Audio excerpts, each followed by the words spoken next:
First, draw the oval for the rib cage. Then, draw the trapezium for the pelvis. After that, draw the bottom portion of the rib cage. These two lines need to be parallel in this view. Then, draw the upper portion of the rib cage. Draw the clavicle. Draw the neck. Connect the neck to the clavicle. And then draw the deltoid and arms. Draw the other side.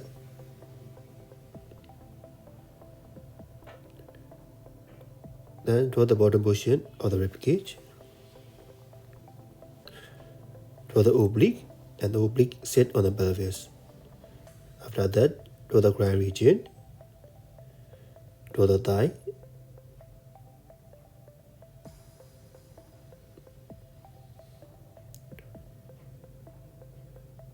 Draw the boob.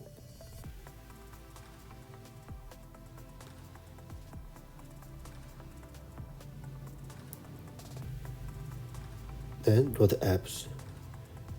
This is the latissimus dorsi muscle. It is important for the back and region of the arms, and this is serratus anterior.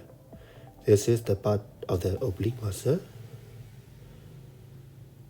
It's done.